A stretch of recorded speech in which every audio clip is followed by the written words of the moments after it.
Jacob George, ഇപ്പോൾ ഹൈക്കമാൻഡിന്റെ കോർട്ടിലാണ് ഈ തീരുമാനം. സ്വാഭാവികമായും കോൺഗ്രസ് രീതി അനുസരിച്ച് അങ്ങനെ തന്നെയാണ് വരേണ്ടത്. പക്ഷേ ഇതിൽ ഒന്ന്, കേരളത്തിലേക്ക് ഏത് സമയത്തും എത്താൻ കഴിയുന്ന ഹൈക്കമാൻഡ് തന്നെയായിരുന്നു കെ.സി. വേണുഗോപാൽ എന്നത് പ്രധാനമാണ്. അദ്ദേഹത്തിന് അവിടെ ഹൈക്കമാൻഡ് നേതാക്കളുടെ പിന്തുണയുണ്ട്. ദീർഘകാലം ദേശീയ രാഷ്ട്രീയത്തിൽ പ്രവർത്തിച്ച ഒരാളാണ് രമേശ് ചെന്നിത്തല. ഈ പറയുന്ന മുകുൾ വാസ്നിക്കിനടക്കം കേരളത്തിന്റെ ചുമതലയുണ്ടായിരുന്നപ്പോൾ അദ്ദേഹം ഇവിടെ സംസ്ഥാനത്ത് ചുമതലയുണ്ടായിരുന്ന ആളാണ്. സ്വാഭാവികമായും അവിടെ വലിയ ബന്ധങ്ങളുണ്ട്. വി.ഡി. സതീശനാണ് ഇതിലൊരു ഒറ്റയാൻ. അപ്പോൾ ഈ താല്പര്യങ്ങൾക്കപ്പുറത്തേക്കുള്ള ഒരു തീരുമാനത്തിനുള്ള സാധ്യത എങ്ങനെയാണ്? സാധ്യത വളരെ സിമ്പിളാണ്. ഹൈക്കമാൻഡ് പ്രതിനിധികൾ കാര്യങ്ങൾ ചോദിച്ചറിഞ്ഞപ്പോൾ ഏറ്റവും കൂടുതൽ MLA-മാർ പിന്തുണ നൽകുന്ന നേതാവ് കെ.സി. വേണുഗോപാലാണ്. 63 MLA-മാരിൽ ഏതാണ്ട് 45 പേർ വി.ഡി. സതീശനും രമേശ് ചെന്നിത്തലയ്ക്കും അതിലും കുറവാണ്. സാധാരണ ഹൈക്കമാൻഡിന് ചില ക്രൈറ്റീരിയ ഉണ്ട്. 1985 കെ കരുണാകരന്റെ പ്രശ്നം വന്നപ്പോൾ ചാരക്കേസിന്റെ പേരിൽ അദ്ദേഹത്തെ കോൺഗ്രസ് പക്ഷം തന്നെ പുറത്താക്കാൻ കരുനീക്കം നടത്തിയപ്പോൾ അതിന് നേതൃത്വം വഹിച്ചത് ആന്റണി പക്ഷത്തിന്റെ നേതാവായ ഉമ്മൻചാണ്ടിയാണ്. അത് കഴിഞ്ഞിട്ടാണ് അദ്ദേഹം വിമാനത്തിൽ ഇറങ്ങി 95 തന്നെ മുഖ്യമന്ത്രിയായത്. അപ്പോൾ അദ്ദേഹം A.K. ആന്റണി ചെയ്തത് ആദ്യം കോൺഗ്രസ് ലെജിസ്ലേച്ചർ പാർട്ടിയിലെ അംഗസംഖ്യയിൽ ചില വ്യത്യാസങ്ങൾ വരുത്തി. കരുണാകരന്റെ കൂടെ നിന്ന് P.P. ജോർജ് പോലെയുള്ള ചിലരെ സ്വാധീനിച്ച് ഇങ്ങേപ്പുറത്തേക്ക് കൊണ്ടുവന്നു. രമേശ് ചെന്നിത്തല, G. കാർത്തികേയൻ, M.I. ഷാനവാസ് എന്നിവരുടെ നേതൃത്വത്തിലുള്ള തിരുത്തൽവാദികൾ, അവരുടെ പങ്ക് വേറെ.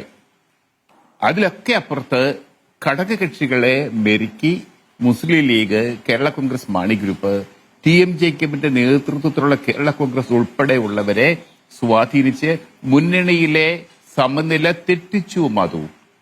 മുന്നണിക്കകത്തെ സമനില ആന്റണി പക്ഷത്തിന് അനുകൂലമായിട്ട് തിരിച്ചു. അത് A.K. ആന്റണിയുടെ നേതൃത്വത്തിൽ ഉമ്മൻചാണ്ടിയുടെ സ്വാധീനത്തിൽ ചെയ്ത ചില മാനിപ്പുലേഷൻസ് ആണ്. അത് കഴിഞ്ഞിട്ടാണ് ആ സമയത്ത് കെ കരുണാകരനോടൊപ്പം നിൽക്കാൻ നമ്മുടെ നാരായണ പണിക്കർ NSS നേതൃത്വം മാത്രമേ ഉണ്ടായിരുന്നുള്ളൂ. NSSന് വോട്ടില്ല, പാർട്ടിയില്ല. പിന്നെ ഉണ്ടായിരുന്നത് M.V. രാഘവനാണ്. M.V. രാഘവനും C.P. ജോണും ഇടയ്ക്കിടയ്ക്കൊക്കെ കെ കരുണാകരനെ കാണാൻ പോകുമായിരുന്നു, പിന്തുണ കൊടുക്കുമായിരുന്നു. ഈ നിലയിൽ കരുണാകരന്റെ പതനം അനിവാര്യമായിരുന്നു. അങ്ങനെയാണ് കെ കരുണാകരനെ കോൺഗ്രസുകാർ തന്നെ മുഖ്യമന്ത്രി കസേരയിൽ നിന്ന് ഇറക്കി വിട്ടത്. പകരം A.K. ആന്റണി വിമാനത്തിൽ പറന്നു വന്ന് കേരളത്തിന്റെ മുഖ്യമന്ത്രി ആയത്. അതാണ്. അപ്പൊ ഹൈക്കമാൻഡിന് ചില മാനദണ്ഡങ്ങളുണ്ട്. ആ മാനദണ്ഡങ്ങൾ അനുസരിച്ചാണെങ്കിൽ കെ.സി. വേണുഗോപാൽ അദ്ദേഹത്തിന്റെ പേര് മുഖ്യമന്ത്രിയായിട്ട് ഞായറാഴ്ച തന്നെ പ്രഖ്യാപിക്കും. അതിനോട് കേരളം എങ്ങനെ പ്രതികരിക്കും?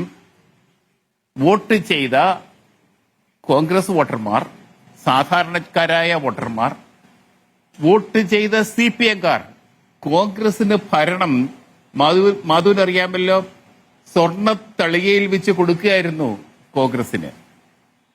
അങ്ങനെ വോട്ട് ചെയ്ത കേരളീയർ എങ്ങനെ പ്രതികരിക്കും എന്നുള്ളത് തീർച്ചയായിട്ടും കേരളത്തിൽ അങ്ങോളം ഇങ്ങോളം കാണുന്നത് ഇപ്പോൾ ഒരു വി.ഡി. സതീശൻ തരംഗമാണ്. ഞാൻ ഒരു തരംഗത്തെയും പ്രോത്സാഹിപ്പിക്കുന്നില്ല, ഒരു തരംഗത്തെയും ചോദ്യം ചെയ്യുന്നില്ല. പക്ഷേ ഇവിടെ വി.ഡി. സതീശനെ മുഖ്യമന്ത്രിയാക്കിയില്ലെങ്കിൽ എന്തായിരിക്കും പ്രത്യാഘാതം? അതുകൊണ്ടാണ് ഞാൻ ആദ്യമേ പണ്ട് കേരള കോൺഗ്രസിന്റെ ജന്മം ഇങ്ങനെയൊരു സാഹചര്യത്തിലായിരുന്നു ഇത് ചൂണ്ടിക്കാണിച്ചത്. തീർച്ചയായിട്ടും ഇന്നത്തെ രാഷ്ട്രീയ സാഹചര്യത്തിൽ കോൺഗ്രസ് ദേശീയ തലത്തിൽ വളരെ ദുർബലമായിരിക്കുന്ന ഇന്നത്തെ ഘട്ടത്തിൽ ഇതുപോലെ ഒരു ഇതുപോലെയുള്ള പരീക്ഷണത്തിന് ഒരിക്കലും കോൺഗ്രസ് നേതൃത്വം, ഹൈക്കമാൻഡ് തയ്യാറാവരുത്.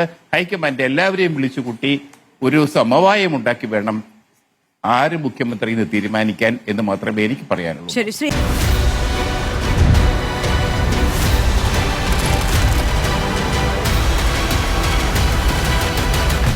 ഡിബേറ്റ് വിത്ത് മാധു സജി.